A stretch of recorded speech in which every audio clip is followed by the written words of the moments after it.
Good morning to all the viewers and listeners of this YouTube channel. We are here with yet another program with us organized by the Department of Electronics and Communication Engineering. That is a national webinar, a 1 week national webinar on Industry 4.0 and IoT. It is organized under the patronage of our guiding light, Honorable Chancellor Professor Syed Wasim Akhtar, and Honorable Vice Chancellor Professor Javed Musarrad sir. It was, in fact, his idea that we organize this kind of webinar on the topic Industry 4.0. So it is a privilege have amongst us a guest today from USA, California, and I would like to hear more about him from Dr. Imranullah. He's a moderator for today's session. So let me hand over the stage to Dr. Imranullah, sir. Thank you, too, sir. Thanks a lot. I welcome Rohit Sharma, sir, on my behalf as well as on behalf of Department of Electronics and Communication. Rohit Sharma, sir, is a technocrat, author, and entrepreneur. He founded two companies and he is CEO of AI Technology and System. And also, he is adjunct professor in California uh, Science and Technology University in United States, and he has published several papers in international conference and journal and authored two best-seller books on machine intelligence and VLSI cell characterization. He has contributed to ML, machine learning, and EDA domain for over 20 years with TI, ANSYS, Cadence, and Peripath learning, improvising and designing solutions. He is passionate about many technical topics including AI accelerator, AIoT, edge, AI, machine learning, analysis, characterization, and VLSI modeling. He has architected several products including Guna, an advanced characterization software for modern nodes, and Deep C compiler, an open source vendor independent deep learning library, compiler and inference framework, microcomputer and microcontroller. He enjoy mentoring and speaking at technical conference, summit, and workshop. I welcome sir and Rohit sir that have in my first invitation. He just accepted the invitation and beyond his busy schedule. So I hand over the stage to Rohit sir. Rohit sir, please. Thank you, Dr. Imran, for kind words. Hello, everyone. My name is Rohit. Like Dr. Imran said, I work with AITS, AI Technology and Systems, and also teach a few courses at California Science and Technological Institute. So with that, we're going to talk about TinyML, technology and applications of TinyML in Industry 4.0. So that is a mouthful and full of jargons. So I'm going to talk and take you on a journey, explaining everything and simplifying these terms. I encourage all of you to ask questions. We will take breaks as and when we have enough questions. I would address those. And this is supposed to be a conversation. It's not a lecture. I would enjoy if you ask questions and we get engaged in the conversation. So please do if you don't understand anything that I'm presenting. With that, so what you see on the slide is four different industrial revolutions, and this goes on to explaining how did we come to Industry 4.0. So the industrial revolution started with steam power when the engine was put on the railway line, and the steam power could propel the load from one place to another, and that started first wave of industrial revolution, where you could transport the produce and goods from one location to another. And before that, the economies were intensely local. Wherever you produce, you consume in the same place, and there was no way for the general masses to consume the food, the produces, and the products produced in one place, and consume it in another.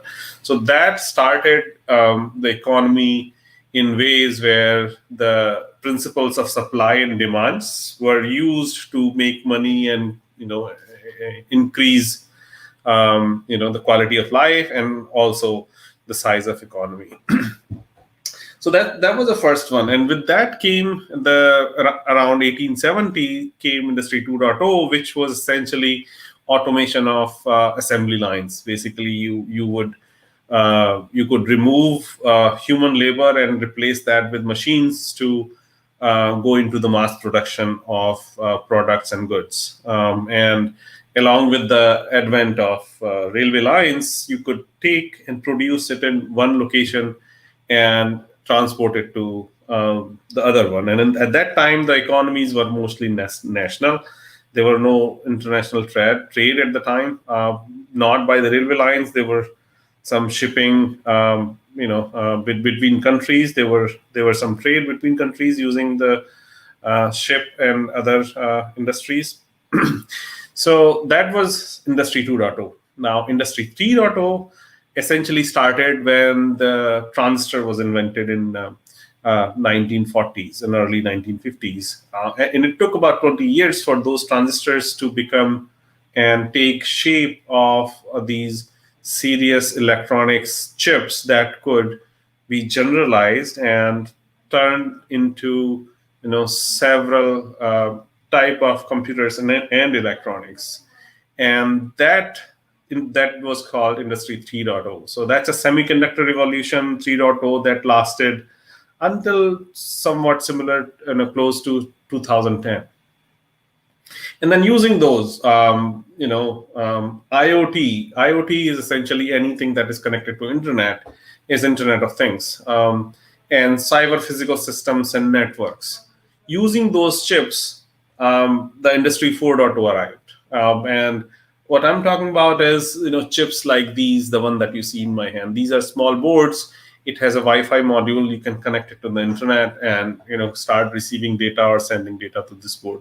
It could be as small as that, or it could be as big as the entire cloud or a personal cloud. The idea is everything is getting connected. And that is the start of Industry 4.0 that we are living in. And with that introduction of industrial revolution in Industry 4.0, what were the sources of these industrial innovation? Right? In the Industry 1.0, it was water, steam, and mechanical production. 2.0, it was electricity and mass production. 3.0, it was essentially semiconductor, which caused that revolution. Now, 2011 to now, it's essentially connectivity of these tiny things. And the robotics, the way you can automate some of the automation in using these IoT devices, is the basis of the Industrial 4.0 revolution. So in all these four revolutions, there has been a source of innovation, and this time around, it's essentially IoT, which is bringing this revolution. On the slide, you see the verticals and the industries that are being disrupted by some of these IoTs and connectivities, ranging from your home, smart city, smart home, smart transportation, smart factory, mining, shipping, farming, food, and so on. Anything that you can put smart in front of is essentially part of that revolution. So that's Industry 4.0 and the place of IoT in Industry 4.0. Now let's talk about machine learning, right? Machine learning, you might have seen this picture. It's all over the internet. AI is a large bubble. It has several branches. Machine learning is one part of it.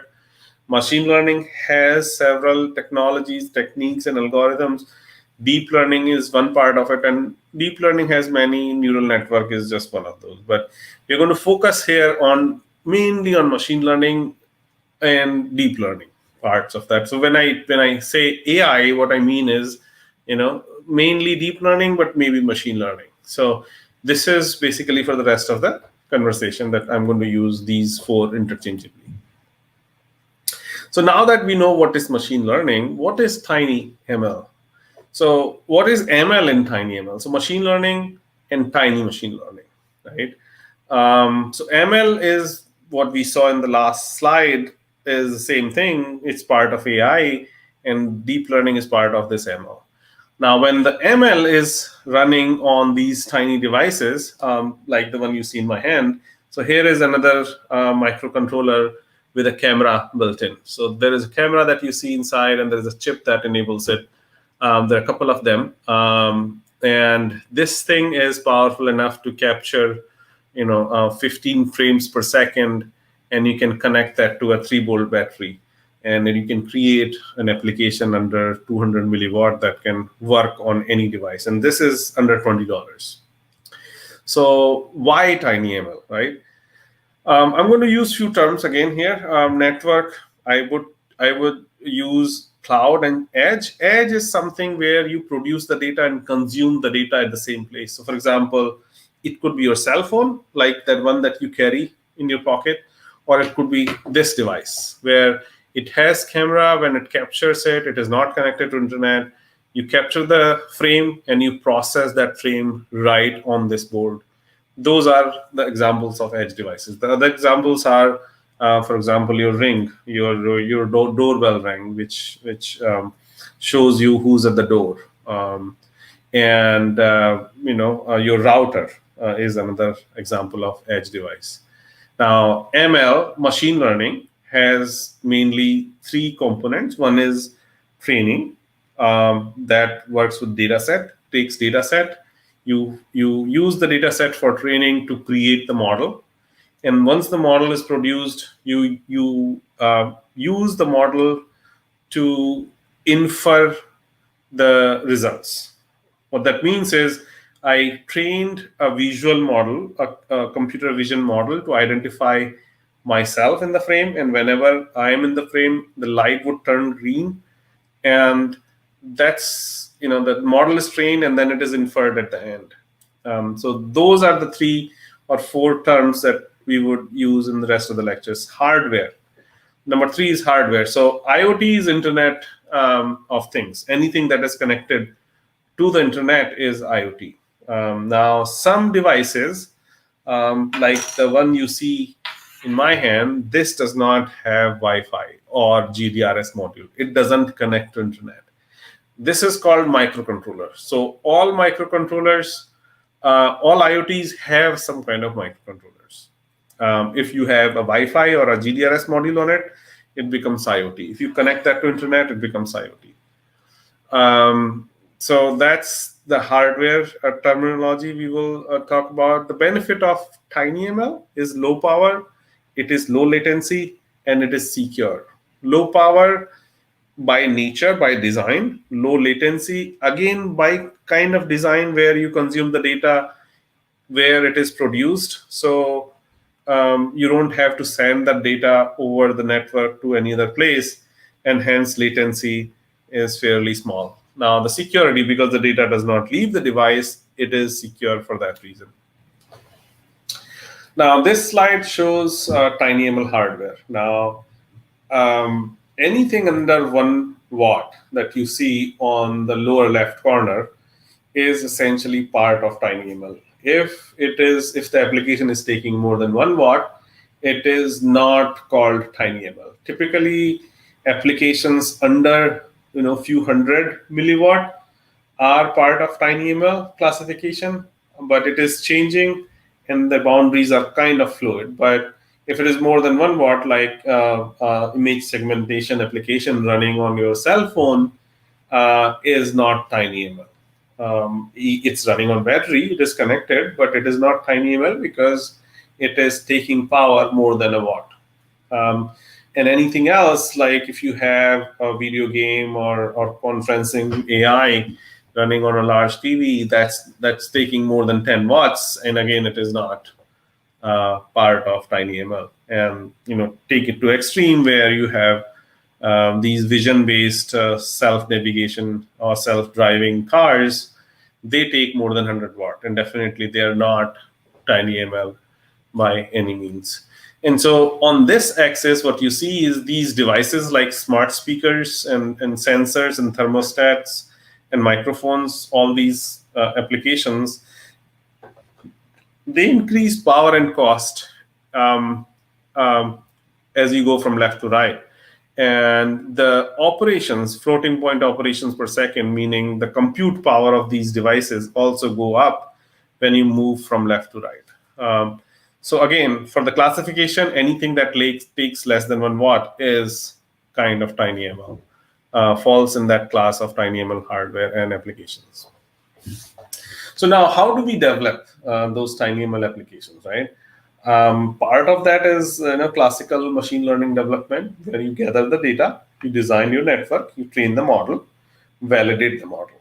Now, these 4 steps are same as your classical machine learning or deep learning development, doesn't change. However, the change is required where you come to inference that model. Now, these devices, the microcontrollers or the IoT devices, they're not powerful enough to run an operating system. What that means is there is no Python running on these models. There is not even a proper boot system. There is only one process that runs. It has to have and behave like an operating system, and it cannot contain anything more than 1 megabyte of memory, because flash size is mostly limited to 1 megabyte on these boards. So there is no way for you to inference these devices in Python, where that's where most of the training and validation happens. Now, what you have to do is you have to take that trained model and somehow compile that into a binary that is understood by the processors and instruction set architectures of these devices that you see in my hand. And this is what we do. We actually make it simple and easy to not only create, train, and validate the model, but also bring that model straight to your device without writing a single line of code. And I'll discuss and give you a few demos about that. And then once you have the model compiled, you write a few more lines to create the application and compile that again, flash it, and that's how you create a device smart. So if you have a smart speaker like Hey Alexa, that we will go through that application in this talk and show you how that works. If you have a face detection or person detection kind of application, we will show you that also. And we will also talk about American Sign Language application that can work on glove. So, it can detect and decode some of the sign language words and sentences. So to summarize, what is TinyML, right? It is many things, including low power ML apps. They're running on embedded systems with optional cloud connectivity, and it making edge compute affordable with privacy and low latency, right? And on the right-hand side, you see the domains: vision AI, natural language processing, mobile, biometrics, sensor AI, industrial AI. So anything that is under a few hundred milliwatt is a TinyML application. Now, why TinyML, right? Why are we harping on TinyML? So there are several reasons. These reasons actually go according to the domain. For example, vision AI, right? Now, vision AI is coming to edge because there is no other way. What I mean by that is, if you look at these graphs that I'm showing on the right-hand side, the global market for CMOS image sensors, the camera that you have on these devices, for example, the one I showed you, so this one has a sensor built into it. And there are 8 billion sensors that were produced in 2020 alone. And so if you take, which is more than the human population, and why is that comparison important is that if you take the average life of a sensor about 3 years, it's easy to see that on an average, every person is carrying around 3 sensors. And so if you calculate the bandwidth that is required to transport the data that is produced by these sensors back to the cloud, there is not enough bandwidth in the world today. The bandwidth of the world today is about 45 gigabytes per second.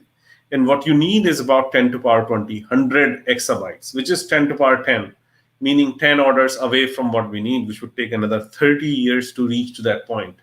In the meantime, you can't use those sensors. So option B is to use the data where it is produced, which is edge, which is right in the device. So call it TinyML, call it on-device AI, call it edge compute, whatever you call it. The main characteristic of these things is you consume the data wherever it is produced, be it camera, be it audio, be it microphone, be it thermostat, some other sensors like IR sensors, pressure sensor, flow sensor, gas sensor. There are over 200 sensors in the world today. So any one of those sensors, they generate the data. If you are able to create the application by consuming the data on the device itself, that's your TinyML device. And so I can go on and on these domains as to why all these things are coming to edge. For example, biometric, right? Your finger happens to have about 29 points that are stored and can uniquely identify a person. Those are very small number of points. It's not that they are bandwidth limited, but the whole idea of sending that point over the internet, which is always insecure because there's always a possibility of somebody hacking the biometric that is unique to yours alone. So it better stay in the device. It should not leave the device because that's the most safe location for that biometric. And the simple reason being, let's say if you're using your finger and somebody hacks your finger, there's not a password that you can replace. You can't afford to lose your finger. You can change your password, but you can't afford to lose your finger. And for that reason, the edge AI, and there are several reasons. Some of them are socioeconomic, some of them are technological, and some of them are, pure, limitations of these technologies. And that's why the edge AI or TinyML is gaining ground as we speak. And here is a comparison of some of these devices. For example, GPU servers typically take about a terabyte, teraflops per second. What is a flop? Is a floating point operation. Essentially, it's a unit to find out how powerful is your compute in the board. So GPUs would have hundreds of flops in today's world, tens of flops to hundreds of flops. CPU, like the one that is found in the mobile phone or laptop, is about a gigaflop. And MCU, these tiny devices can barely compute 1 million flops. And so rest of the comparison is essentially anywhere from 3 to 6 order of magnitude different, ranging from RAM to your flash size, which is like a disk in your cell phone, or disk in your laptop, or memory card in your cell phone. And again, the same TinyML application, the classification based on the power consumption of these applications and devices. Okay, I would give a pause here. I'm going to go through 3 different applications, and I will ask you if Dr. Piyush have any questions at this point.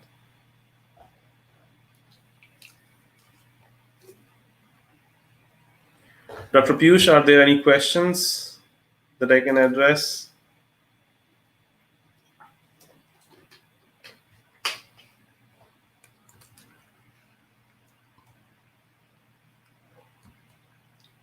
Okay, let me continue in that case, Dr. Piyush. There are no questions right now. So let me ask you one, sir, if you allow. Continue in that case, Dr. Piyush. There are no questions right now. So, sir, as you said that these tiny ML devices have a huge scope in the future. So can you just elaborate, like what are the applications that these TinyML devices can be used for? Oh, I can go on and on for like another hour, right? And so the source of these applications is very simple idea that these sensors, they produce data, right? Now, if you have enough data, you can deploy machine learning and or deep learning techniques to identify and detect patterns. That pattern could be anything. Now, let's come to the application, right?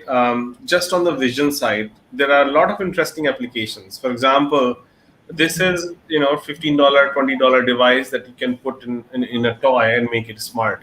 And by smart, I mean is it can identify the owner and make some sound or greet the owner. For example, a child who's learning to pick up the vocab, it can start talking to the person where it sees the owner. And there are several ideas based on the sensor. For example, microphone. It can identify the mood of the child. You can create a model that can identify the mood of a child, whether it is crying because of he's hungry, because if his diaper is dirty, or his tummy is hurting, or something else is wrong. And machine learning can do that pretty fast and very accurate, better than humans. Some of those applications are, good for parents. Some of them can be used in healthcare. Um, and when it comes to disability, the one that you see on the screen, this one is essentially your sensors, gyroscope and accelerometer, um, in the glove on your fingertips. So when you say when a person who cannot speak making a sign, so this is hi, and this is how are you, and I love you, like the person is saying on the screen, all those require some kind of a hand or body movement. And if you put the sensor at the right places, like the fingertip of your hand, and when the hand moves, these sensors capture the movement, and that can be decoded into what kind of bird is being spoken. So some of these Okay. applications are anywhere from smart farming, smart shipping, smart mining, smart space, battlefield, defense, first responder. Let me give you one other application. So a device like this has an RF antenna with a software defined radio. It can tell you whether there is a person inside the building or not without transmitting a signal. And how is that helpful? You can create an app um, and give it to first responders, which can help in case of disaster like an earthquake or a building on fire. It can tell the right person or the first responder, firefighters and such, that there is a person inside the building and this is how far it is. It can also tell you the range. Um, so, like I said, there are hundreds and hundreds of applications of these TinyML devices that are not only needed, but is kind of becomes requirement in these cases, because in the case of a natural disaster like earthquake, you cannot assume that the electricity would not be disrupted or internet would not be disrupted. Even if your device has internet, it is hard, it is very difficult to assume that all these facilities that we take for granted would be working without disruption. So if that doesn't work, your device starts to break down. So those are kind of luxury in places where remote processing is absolutely essential. So in cases where electricity and internet connectivity is a luxury, that's where it starts to shine. So smart space, you go in the space, there is no electricity, there is no internet. How do you run, right? Low power devices like these, they come in handy. You go in mining, like if you go inside the tunnel, there is no internet there is no electricity. So these devices, again, they start to shine. Shipping, very patchy connectivity. Transportation, where it goes through the area of disconnected network. So some of these places where you don't have internet or electricity, it becomes absolutely essential for the data to be consumed and processed on the edge itself, and that's where they start to shine. So let me move on to the I speak case. So this is for the mute population, and there are 70 million mute people around the globe. And if we could give them a technology whereby you know, the technology or the smart glove can identify the spoken word and sentence and convert that into the speech, I would be able to talk to my mute friends, and that would be a joyous conversation if we can unlock those 70 million people talking to the rest of the world, right? And how is that possible? It's a gesture to speech technology, and it's a very simple neural network which takes accelerometer and gyroscope data, feed it to neural network. It gives you top 5 word predictions, and then you have another NLP network which is giving you next word predictor, and then the speech synthesis part, which is converting the entire sentence to the speech. And the glove is collecting the data, and out is coming out the speech. So it's fairly simple. If any one of you are interested, you can refer to this URL that's shown on the slide, or come back to me and I'll direct you to the right people inside the company to help you out and build the application on top of that. The second one is wake word detection. So when you say, hey Alexa or hey Siri, what happens, right? This slide attempts to show that, and that's again a TinyML application. It can work under 10 milliwatts or less. And so the sensor in this case is microphone. So you sample the microphone. It could be anywhere from 16 kilobytes to 44 kilobytes per second.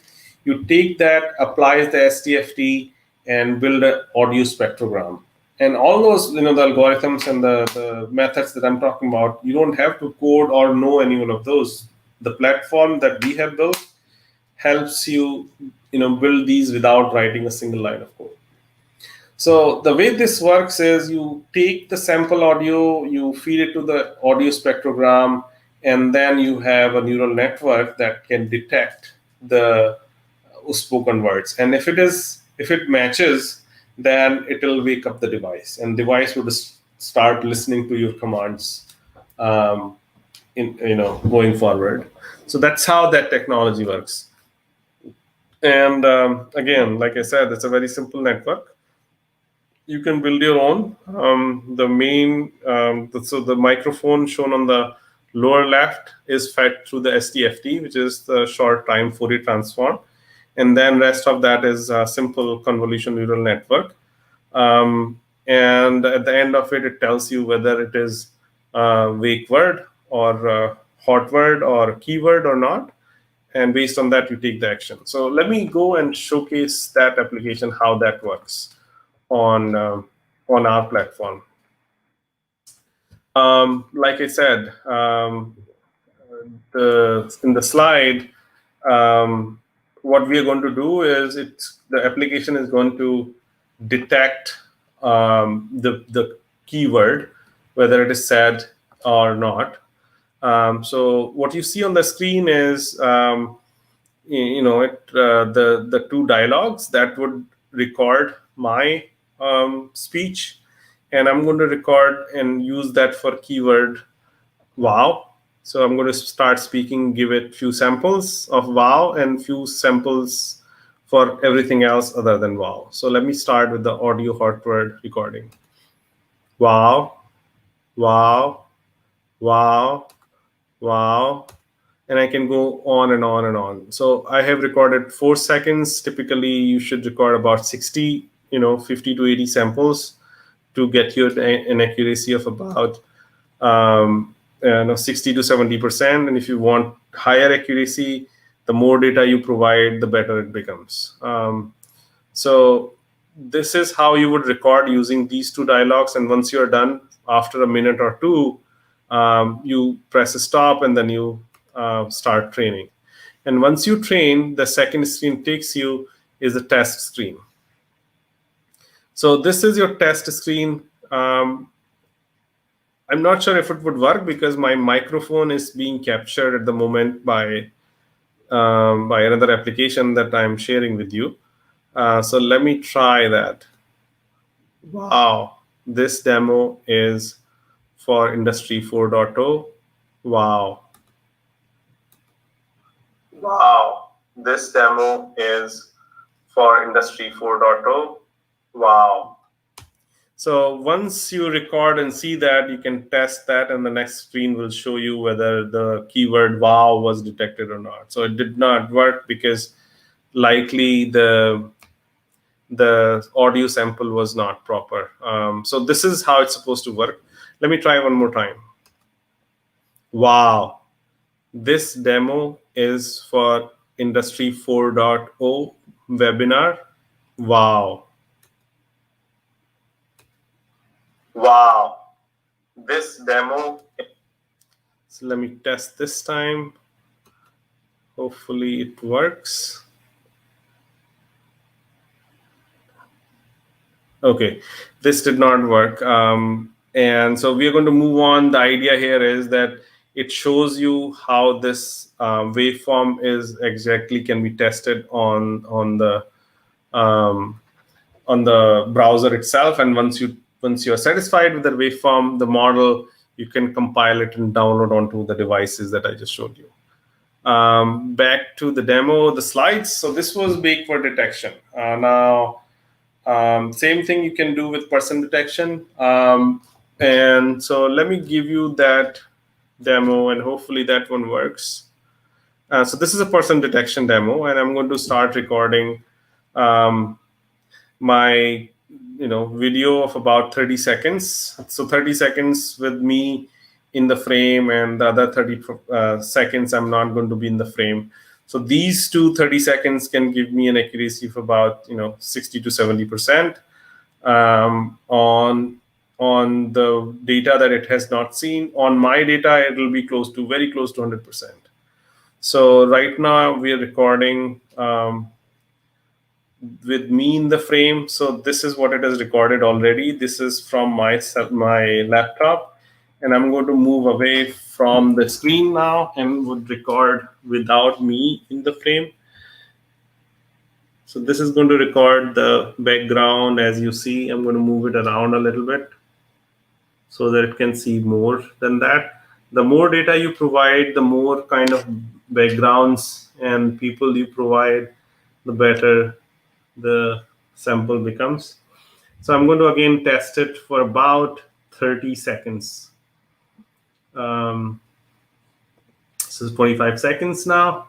I'm going to stop at 30, which is right about now.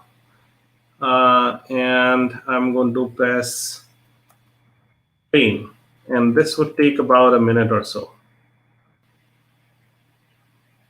So once the training is done, we would have a model trained with these two data sets. So what this is doing behind the scenes is taking that video, extracting the frames, creating static pictures, and saying the one on the left has a person in frame and the other one does not have a person. And so the model, the neural network, would be trained to identify the person versus non-person pictures. And we will test that model once the model is trained. We will click a picture, we will capture the picture with me in the frame, and we will test that against the model we just trained. And hopefully this one works this time. So now you see I'm coming back in the frame. The accuracy is about 100%. We'll turn the camera on again. I'm going to capture the picture. Here is a picture, and I'm going to press the test. So we are using camera as a sensor. Few more minutes, and hopefully in the next screen. So it did detect me as not a person, which is incorrect. We can go and test that again. And once you are satisfied, so you can go in the loop over and over. If you're not satisfied with the accuracy, you can go back, increase the data, make it a minute or so. And once you are satisfied, then you say, this is my framework, which is DeepSea or TF Lite Micro. And you can pick your board. For example, I'm going to pick Arduino Nano. and then you can click on the format and compile. And once you compile, it lets you download the binary that you can run on your board. And that's how you make a dumb device like this a smartphone. So if you put this on this particular board, this actually becomes the smart device. It will identify the person in the frame, and you can take additional actions based on that decision. So this was the demo for our platform for person detection, and you can be more creative. It doesn't have to be person. You can classify, product versus non-product, not non-product, or you can classify the quality analysis, like these apples are good versus not good apples, and then you can train the network, and you can put the same board to identify whether the product on the belt is a good product or not. So you can do some of the QA, do some smart factory kind of a situation, anything that you can think about creating and recording the data set and creating the model. And there are a lot of other use cases, right? You can put it on a robot, you can put it on a headband that can detect seizures, and there are numerous applications that I can go on and on and on. So with that, the development process currently is a major disconnect. There is a machine learning engineer developing these models, and there is an embedded engineer who is bringing those models onto these tiny devices.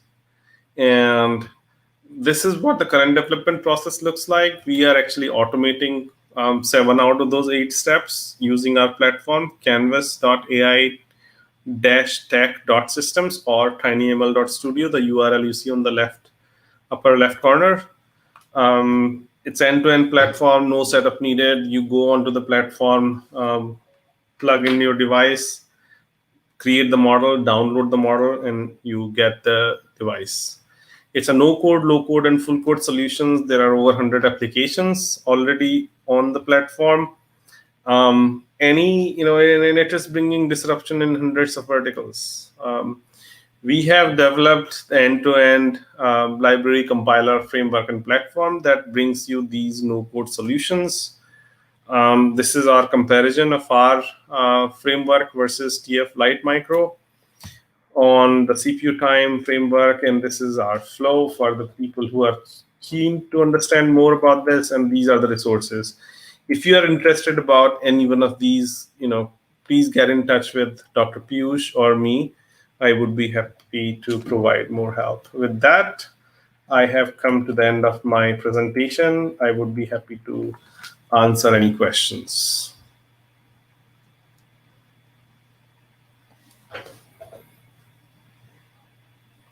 Dr. Piyush? Yes, sir. Let's wait for another while. I think some of them are typing a few questions that can be taken up. Sure. I'm dot on time, about 44 minutes. Yes, sir.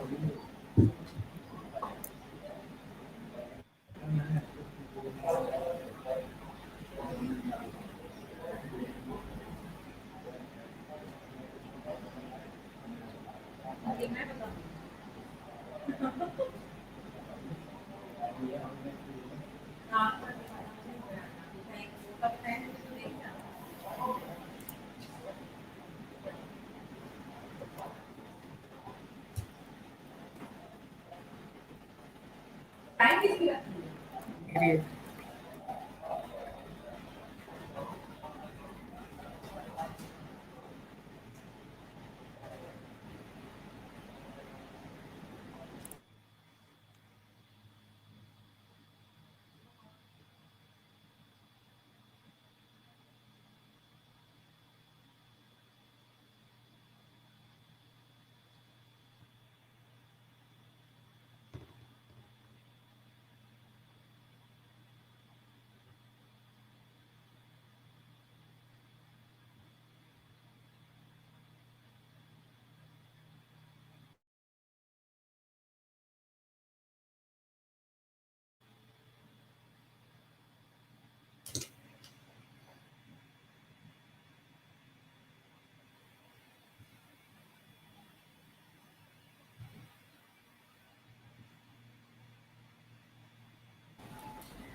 Sir, Mm-hmm. we have a question.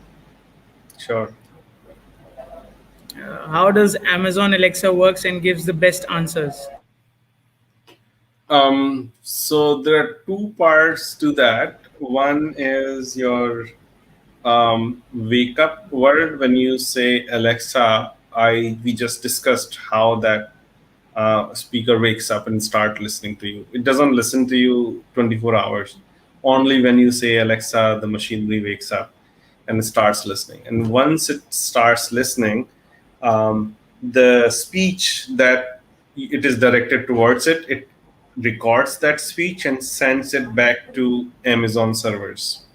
And Amazon servers at the back of that cloud is a powerful server that's running a model similar to GPT-3, which can decode your speech and understand the question.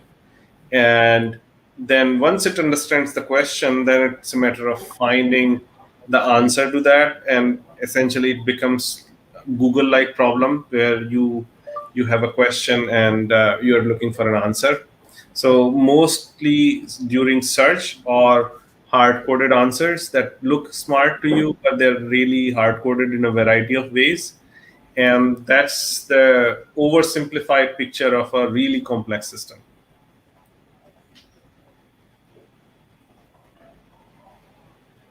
Okay, sir, thank you. Sir, I want to ask one more question. How can our students get benefited from the Canvas app? And will uh, you be providing a platform for them to work and learn about ML and TinyML devices? Yes. Yeah, absolutely. So the Canvas, the URL, if you type in tinyml.studio, it takes you to Canvas.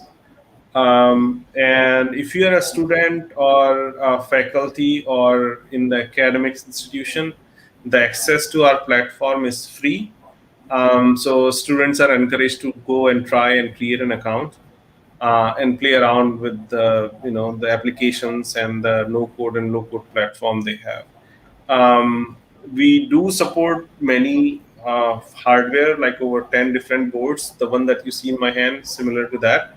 And if you need more help, definitely reach out to us, and we would love to help you into whatever you're developing. Okay, sir. So we have a question from Muhammad Rehan. He says, "What is the difference between IoT and machine learning?" Right. So, Rehan, IoT is anything that's connected to internet, Internet of Things, right?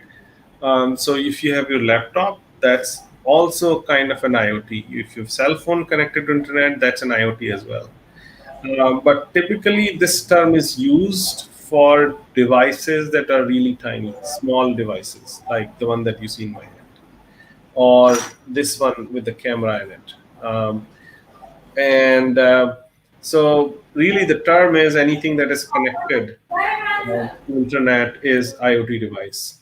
Now, what is machine learning? Machine learning is a branch where it can learn from data and detect certain patterns and give you the answer.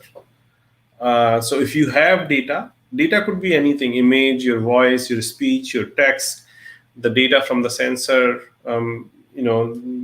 gas, flow, level, speed, any of the sensors that are capturing and generating data. Anything in your physical world that is possible to be captured and being transcribed as a digital in a digital format is essentially your data.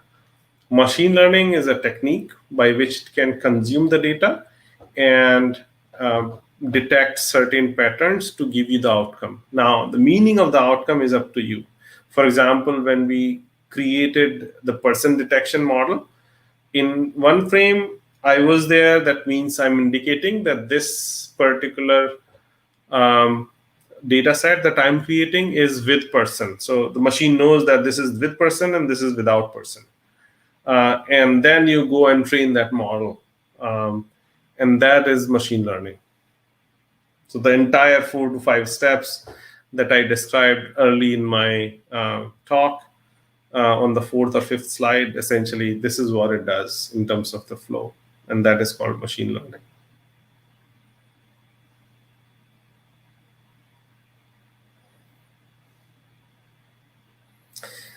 Dr. Piyush, I see the question. I think you are on mute. Yes, I was saying that we have another question from Muskan Khan. Yeah. So the question is, what are the challenges to the widespread use of IoT? So the challenges of, so currently the industry is growing by leaps and bounds. The last year alone, the number of microcontrollers that were produced were over 40 billion. Billion as in B as in billion. That's a large amount, and this number is growing by 40% year over year. Currently, we have over 300 billion of these devices in the world, and 40 billion plus are being produced every year. So in few years, we will cross half a trillion mark. So they are already widespread in use. Now, the challenges of making them smart is one challenge. Now, they're being used currently. Now, not all of them are smart, and not all of them need to be smart. There are a lot of these applications where um, the way they're being used is good enough. You don't need to make it smart. But then this new surge of smart IoT devices is coming, where if it is producing the data, why don't you feed the data to a machine learning technique and extract the pattern and decide if you can. If not, feed the decision or the pattern that is extracted to the human who can decide. So the challenges in that, making it smart, are still there, and some of them are like, how do you infer the model? How do you run the model on these tiny devices without any operating system? How do you convert that into binary? What kind of flow do you have, and so on and so forth. So there are still challenges in making them smart, but as it is, they are already widespread. I don't see challenges there. A good question, Muskan.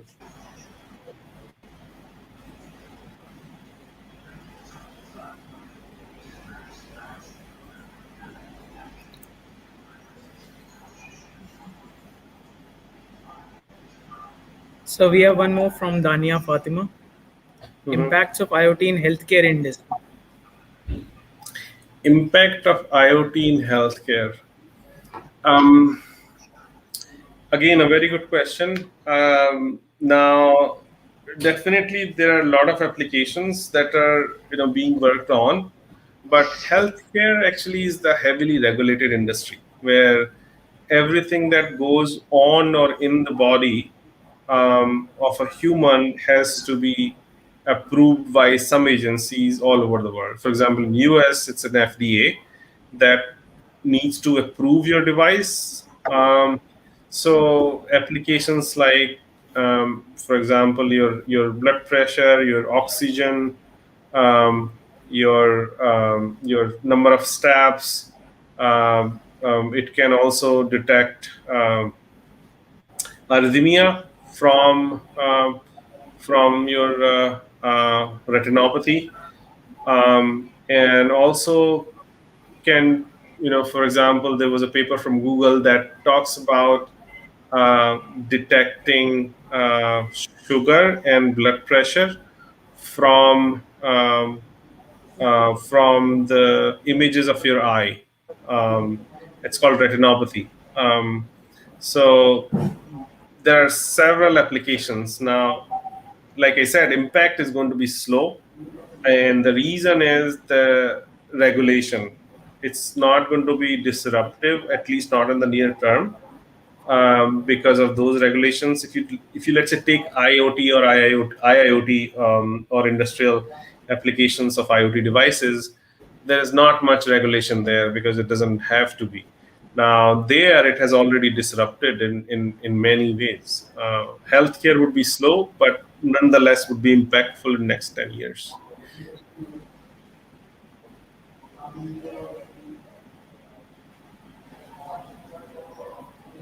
Okay. So actually, I've been working in the field of wireless sensor networks, and like I was working with wireless body area networks, and there is one application of wireless body area networks in the healthcare industry as well. So, like these smart devices that we are having, like smart watches, and we have these glucose meter that are implanted in the bodies. They are working with the same functionalities as in the machine learning. They can predict when you are healthy and when you are not, when your sugar levels are going down or up, and what kind of a diet you need to follow, what kind of exercise you need to follow. All these information can be gathered, and data manipulation can be done. And machine learning algorithms can even detect your health issues. They can even um, like book an appointment for the doctors as well, for the practitioners, for you in that case. So body area networks are also like application of TinyML, I guess so. Absolutely, and one major application that we both have not mentioned is the companies like Neuralink are working in that area as well. So Neuralink essentially has a chip that is a very low power for the right reasons, because some it goes inside the body. So they have experimented by the putting the chip inside a macaca, a monkey, and a pig to detect two different things.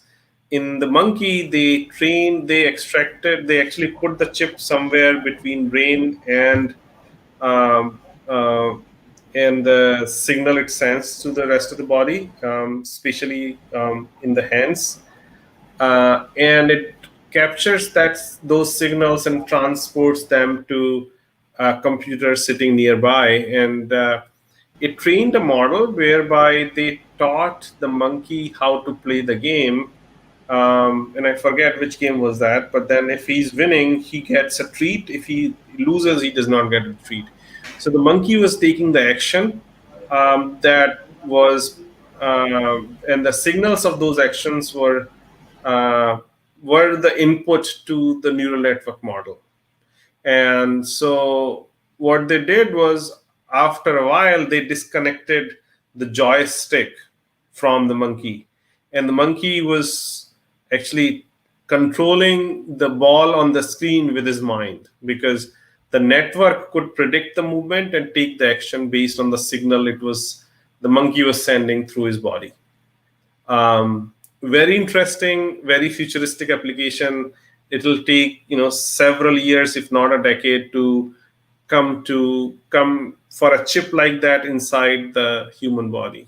But it can do number of magical applications, just based on intercepting the signal that are coming from brain and understanding those. All the brain diseases, like they some of the diseases that they have uh, expressed their hope that it would bring uh, more and better um, uh, healthcare analysis and diagnosis for those, and as well as it can also extract interrupt those signals and rectify those signals while they are being communicated to the rest of the body. So some of the heart diseases, some of the trampling that happens in the body, and some of the other diseases that I'm forgetting the names of currently, but it's a pretty good, pretty impressive application. So it must be Alzheimer's or Parkinson's. Alzheimer, yes. Parkinson's, yes, where your body, especially your hands, they tremble without any control. Yeah.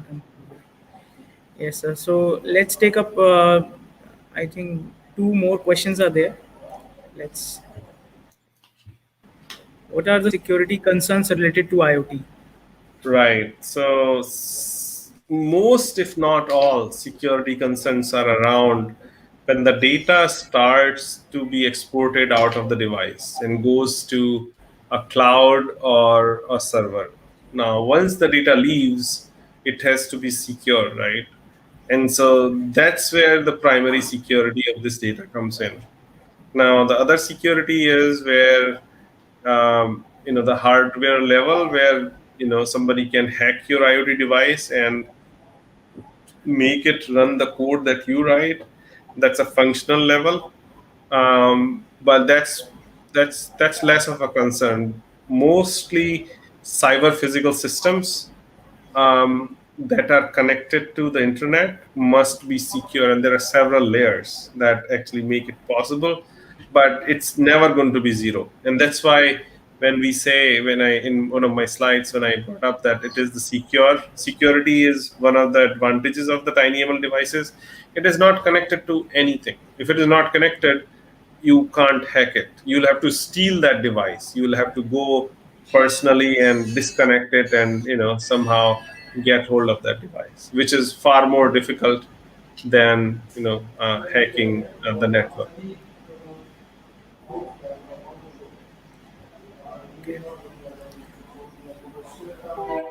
I'm seeing one question related to blockchain also, sir. Should we take up IoT with blockchain? I can only pretend to understand blockchain. I don't understand blockchain to a level where I don't feel comfortable answering that.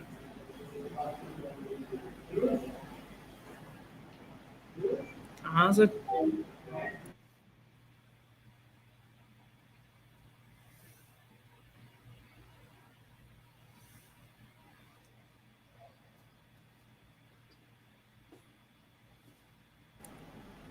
Okay, sir.